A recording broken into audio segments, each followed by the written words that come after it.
اور میں آپ کی حفاظت بھی کروں گا۔ حضرت علی نے وہ مقصد بنایا ملت کے جوانوں، پھر شیر خدا نے مکان بھی کوئی نہیں بنایا۔ نکاح سے پہلے سیدہ پاک سے نکاح سے پہلے مسجد میں سویا کرتے تھے۔ فرماتے تھے دنیا کو 3 طلاقیں دے دی ہیں، ہر میدان میں پہلی صف میں نظر آئے۔ ایک مقصد حیات ہے نا کہ بس دین کی مدد کرنی ہے، پہلی صف میں۔ 63 سال عمر مبارک تھی، داڑھی مبارک کے بال سفید ہو گئے، کوفے کا شہر تھا، ہاتھ میں چھڑی تھی۔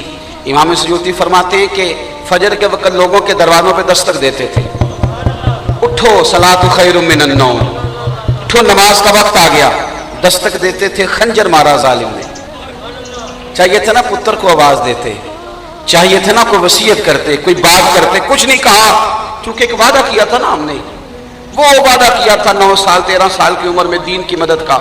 تو آج جب خنجر لگا تو زبان سے پتہ کیا نکلا؟ فرمانے لگے فزت برب الکعبہ، لو بھائی میرا وعدہ پورا ہوا، رب کعبہ کی قسم میں کامیاب ہو گیا۔ لے سجنا اساں توڑ نہیں پائی تے اساں جان بھی دتی تے رات تیرے۔ اپنی زندگی میں مقاصد بنائیں، پھر اس مقصد پہ قربان ہو جائیں۔ یہ کیا بات ہوئی ساری زندگی طے ہی کچھ نہ کرنا؟ وہاں بقر کئی لوگوں سے پوچھے نا یہاں کیا کر رہے ہو؟ نہر کنارے بیٹھے ہیں، پارک میں کیا کر رہے ہو؟ کہتے ٹائم پاس کر رہا ہوں۔ میں کہتا ہوں جتنی قیمتی چیز تھی وہ آپ کو پاس کرنی پڑ گئی ہے، وقت تو بڑا قیمتی تھا۔ اگر ان سے پوچھا جائے کہ آج 2 سپارے تلاوت کیے؟ کہتے نہیں۔ درود شریف پڑھا؟ نہیں۔ آپ کا قرآن پاک ٹھیک ہے؟ آپ نے تلفظ ٹھیک کر لیے؟ کہتے نہیں۔ کوئی دعائیں آتی ہیں؟ نہیں۔ تو ٹائم کیسے پاس ہو رہا ہے؟ تو ٹائم ضائع ہو رہا ہے۔ میرے ایک دوست نے مجھے ایک دن کہا کہ پیر صاحب میں بور ہو رہا ہوں، میرے کلاس فیل وہاں کالج کے، تو کہیں چلے نا؟ تو میں نے کہا یار میرے پاس تو بور ہونے کا ٹائم ہی نہیں بچا، اس کے لیے بھی تھوڑا ٹائم چاہیے نا، بندہ چلو فارغ ہو تو بور ہو جائے، تو ٹائم ہی کوئی نہیں تو بور کب ہو؟ ٹائم ہی کوئی نہیں۔ اپنی زندگی میں مقاصد بنائیں۔ دوسری بات، ترجیح دیں جن چیزوں کو، فرائض کو، واجبات کو، حقوق العباد کو۔ توجہ ہے میری بات پر؟ بدو نے آ کے عرض کیا تھا یا رسول اللہ صلی اللہ علیہ وسلم دین کے بارے میں بتائیں، بخاری مسلم ہے۔ تو حضور نے فرمایا کلمہ شہادت، نماز وقت پہ ادا کرنا، رمضان کے روزے رکھنا، یہ مشکات کتاب الایمان میں بھی روایت موجود ہے، رمضان کے روزے رکھنا، پھر فرمایا زکوٰۃ دینا، حج کرنا، یہ دین ہے۔ اس نے عرض کی حضور مجھے قسم اللہ کی اس میں نہ کمی کروں گا نہ کوئی اضافہ کروں گا، یعنی میں فرائض وقت پہ صحیح ادا کروں گا۔ تو رسول کریم نے پتہ کیا فرمایا؟ فرمایا جس نے جنتی دیکھنا ہو وہ اس کی زیارت کر لے۔ ہم نہ فرائض کو اہمیت نہیں دیتے۔ میں دیانتداری سے کہتا ہوں اس جلسے سے زیادہ ضروری آپ کی ظہر کی نماز تھی، بتائیں پڑھ کے آئے ہیں نا ماشاءاللہ، اس سے وہ زیادہ ضروری ہے۔ جو آپ والد صاحب کا ختم دلاتے ہیں نا، اس سے زیادہ ضروری آپ کی نماز ہے۔ آپ جو محفل کراتے ہیں نا جی، 15-20 لڑکوں کی ہم نے تنظیم بنا لی، ہم ہر مہینے محفل کراتے ہیں، تو یہ 15 لوگ نماز بھی پڑھتے ہیں کہ نیری محفل کراتے ہیں؟ اگر نماز نہیں پڑھتے تو اس کا مطلب ہے یہ دین کے مزاج کو نہیں سمجھے، اس لیے کہ وہ ترجیح ہے۔ ترجیح آپ کے فرائض ہیں، ترجیح واجبات ہے، ترجیح سنت مؤکدہ ہے، درجہ پہ درجہ چیزیں آئیں گی۔ ایسے نہیں ہوگا کہ آپ مستحبات پہ زور دیں گے اور فرائض کو آپ بھول جائیں گے۔ پھر اس سے اگلی بات، ترجیح حقوق العباد ہے۔ آپ کی اور میرے اہل خانہ کی ذمہ داری ہمارے ذمے ہے، کسی غیر کے ذمے نہیں ہے۔ بیوی نے اپنے خامند کے ساتھ دوائی لینے جانا ہے، وہ کسی غیر کے ساتھ کیسے جائے گی؟ اور اپنے آپ کو وہ آسانی میں کیسے محسوس کرے گی جب آپ اس کو ٹائم ہی نہیں دے پا رہے؟ ہم نے اپنے گھر والوں کو پیسے دیے ہیں، ہم نے اپنے گھر والوں کو کپڑے خرید کے دیے ہیں، وقت نہیں دیا ہم اپنے بچوں کو۔ ہمارے بچے ضرور ہیں، دوست نہیں۔ وہ تو کئی دفعہ بد عقیدہ کو دوست بنا لیتے ہیں، وہ تو بد مذہب دوست مل جائے دکھ سننے والا ہونا چاہیے۔ ہم وقت ہی نہیں دیتے، گھر میں ٹائم ہی نہیں۔ آپ اپنے گھر کے اندر جب وقت دیتے ہیں، اپنے بچوں کے ساتھ وقت بتاتے ہیں، وہ اپنی باتیں آپ سے شیئر کرتے ہیں، تو آہستہ آہستہ آپ محسوس کرتے ہیں کہ ان کے اندر جو کمزوریاں تھیں وہ دور ہونے لگی۔ بخاری مسلم میں آپ کو حدیث ملے گی، ایک نوجوان نے عرض کیا یا رسول اللہ صلی اللہ علیہ وسلم میرا نام جہاد میں لکھا گیا ہے، غزوے میں، اور میری بیوی حج کرنے جا رہی ہے۔ توجہ ہے میرے بھائیوں کی، وہ جا رہی ہے حج کرنے، اس پر حج فرض ہوگا، اور میرا نام غزوے کے لیے لکھا گیا، حکم کیا ہے؟ اب جہاد پہ جانا، غزوے پہ جانا اور پھر حضور کی نگرانی میں جانا کتنی بڑی فضیلت کی بات ہے. لیکن بھائی میرے کریم نے کیا فرمایا؟ حضور نے فرمایا تو غزوے سے جہاد سے نام کٹوا اور اپنی بیوی کا محرم بن کے نہ حج کرنے جا. تیرے لیے وہ اس کے ساتھ کون جائے گا؟ وہ ایسی جائے گی، اس کے ساتھ جا، اس کو ٹائم دے، اس کے ساتھ وقت گزار. وہ تیری ذمہ داری ہے تو اپنی ذمہ داری کا احساس کر. ہم نا اپنی ذمہ داریوں سے جان چھڑاتے ہیں، دوسروں پہ ڈال. اوہ ہو میرا بچہ بڑا خوش ہے، کس کے پاس ہے؟ کہتے دادا ابو کے پاس. وہ بڑا خوش ہے جی، وہ میں نے نہیں کبھی منہ لگایا بچے کو، وہ تو رہتا ہے اپنے چچا کے ساتھ. بھائی آپ جان چھڑا رہے ہیں جان بوجھ کے، آپ وقت نہیں دینا چاہ رہے. حضرت اقرا بن حابس رضی اللہ تعالیٰ عنہ فرماتے ہیں کہ میں حضور کی بارگاہ میں حاضر ہوا تو نبی پاک علیہ السلام اپنے نواسوں کے ساتھ، بچوں کے ساتھ کھیل رہے تھے، پیار کر رہے تھے. تو ہمارے ہاں بہت سارے لوگ یہ جملہ فخر سے کہہ دیتے ہیں، کہتے میں نے بھی کہہ دیا یا رسول اللہ میں نے نہیں کبھی بچوں کو اتنا وقت دیا. آپ تو بڑی توجہ کر رہے ہیں، کرم فرما رہے ہیں، میں نے نہیں کبھی دیا. کہتے پتہ ہے حضور نے جواب میں کیا کہا؟ حضور فرمانے لگے اگر خدا نے تیرے دل سے رحمت نکال لی ہے تو میں کیا کروں، مجھے تو رحمت للعالمین بنایا ہے. کرم ہی نکل گیا تیرے دل سے تو اپنے بچوں کو وقت نہیں دیتا. تجھے پتہ ہی نہیں کہ میں نے گھر کے اندر بیٹھنا تھا، تھوڑا ٹائم دینا تھا. اپنے مقاصد کو، اپنی ترجیحات کو جانیں، اس کو سمجھیں. آپ اپنے اوقات کا تعین کریں. آپ کے گھر میں بڑا کام رہ گیا ہے جو ہمارے کرنے والا تھا.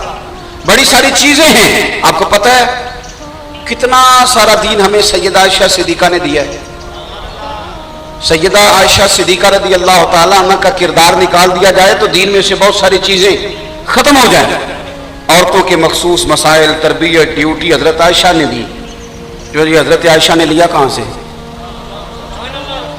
اس کا مطلب ہے حضور نے ہمیں بتایا ہے کہ اگر بیوی کو پڑھانا پڑے تو پڑھایا بھی کرو، اور بیوی اگر شوہر کو کوئی سکھا سکتی ہو تو اسے بھی سکھانا چاہیے اپنے حقوق. اور پھر چوتھی بات، ایک تو بے مقصد نہ وقت گزاریں، دوسرا فرائض کو اہمیت دیں، تیسرا جو ہماری ذمہ داریاں ان کا، اور چوتھی بات یہ کہ حقوق العباد کا مسئلہ نازک ہے. یہ مسئلہ نازک ہے. آپ کا سارا حلیہ مذہبی لوگوں جیسا ہو اور آپ گھر جا کے کہیں بلے بلے میرے استاد بڑے اچھے ہیں، کیا بات ہے میرے پیر صاحب سے بڑا ہے ہی کوئی نہیں. لیکن بیوی کو گالی دیں، تم ایک منٹ میں کہہ دیتی ہے اے دسیا تینوں پیرا نے یہ سبق پڑھاتے ہیں استاد تیرے، تو آپ نے تو زیرو کر دیا اپنے استاد کو بھی، مرشد کو بھی. اگر آپ دھوکہ دیں اپنے پارٹنر کو اور آپ اس کو کئی دفعہ سنا چکے ہو میرے مرشد بڑے کامل ہیں، تو وہ کہیں گے انہوں نے تجھے یہ نہیں بتایا کام دیانتداری سے کرنا چاہیے. بتائیے کہتے ہیں کہ نہیں کہتے؟ اگر آپ کا لب و لہجہ سخت ہو تو فوراً کہہ دیتے ہیں تیرے استاد نے، تیرے بزرگ نے تمیز نہیں سکھائی. ترجیحات کو دیکھیں. حقوق العباد کا مسئلہ نازک ہے.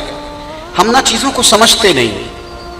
میں نے کئی دفعہ دیکھا ہے تعلق بنانے سے آغاز میں ہم اور ہوتے ہیں اور بن جائے تو اور ہوتے ہیں. بات شروع کریں تو رنگ اور ہوتا ہے، اور جب وہ منطقی انجام کی طرف جائے تو انداز اور ہوتا ہے. اس طرح نہ کریں، یہ انداز ٹھیک نہیں. حقوق العباد کا مسئلہ نازک ہے.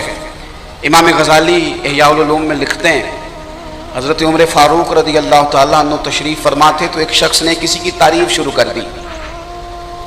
اس طرح ہمارا رویہ ہے نا، ہم تعریف کرتے ہیں تو بڑی بے جا کرتے ہیں. میں اسٹیج پہ دیانتداری سے کہتا ہوں باوضو، میرے بارے میں جب لوگ القابات بیان کر رہے ہوتے ہیں تو میں پریشان ہوتا ہوں. میں کہتا ہوں کہ چونکہ کوئی نہیں جانتا مجھے تو میں تو اپنے آپ کو جانتا ہوں. تو آپ ایک بس نام کافی ہوتا ہے، اس سے بھی کام چلی جاتا ہے. آپ القابات کے نیچے جب لوگوں کو دبا دیتے ہیں تو خوشامد کرنے والے کی بھی پھر عادت ہو جاتی ہے اور سننے والے کو بھی مزہ آنے لگ جاتا ہے. آہستہ آہستہ پھر نفس عادی ہوتا ہے، پھر جو تعریف نہ کرے برا لگتا ہے. پھر بندہ لگتا ہے شاید یہ میرا مخالف ہے، اس نے تو کوئی جملہ ہی نہیں کہا تعریف میں. آپ ان چیزوں سے باہر آئیں. بے جا تعریف بھی نہیں اور بے جا تنقید بھی نہیں. آپ پیار کریں، محبت کریں، خلوص کا مظاہرہ کریں، اور یہ چیزیں دل سے تعلق رکھتی.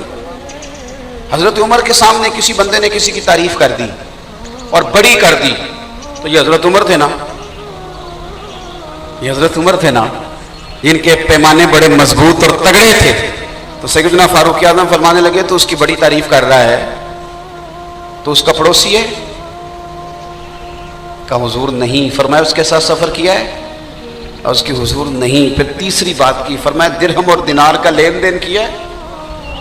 حضور نہیں.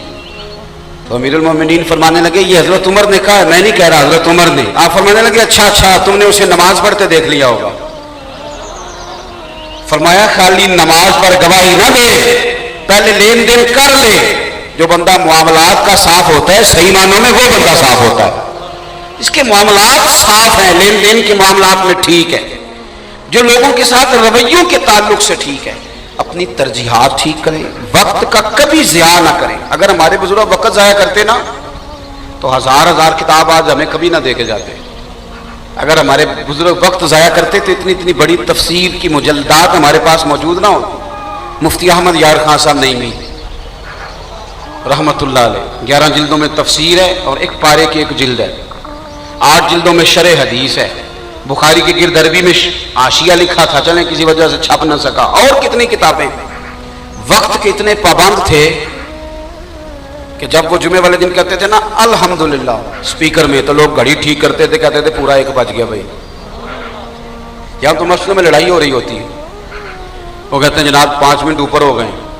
تو میری طرح کے صاحب سامنے بیٹھے ہیں, وہ کہتے ہیں تسی اللہ رسول دی گل بھی نہیں سنتے. تو بھئی آپ کو کیا ضرورت ہے, جب آپ نے ممبر پہ کہا تھا 2 بجے جمعہ ہوگا تو 2:05 کیوں کیے؟ آپ نے وعدہ کیا تھا میں 2 بجے پڑھاؤں گا, اعلان کیا تھا, ناراض ہو گئے. کہ کرتے ہیں کہ نہیں کرتے اعلان؟ صبح مصلی میں بیٹھ کے جس نے کہا کہ کل فجر 4:15 پہ ہوگی, اس نے 4:16 پہ کیوں پڑھائی؟ کہا تھا کہ اتنے بجے. یہاں پھر آپ یہ اعلان کریں کہ 2 بجے آ جانا, مناسب وقت پہ جماعت کرا لیں گے. گنجائش دینا آپ, تاکہ بات گنجائش میں رہے. آپ نے طے کیا پہلے, پھر اس کے بعد کمزوری کیوں دکھائی؟ یہ میں علماء سے نہیں کہہ رہا, طالب علموں سے کہہ رہا ہوں.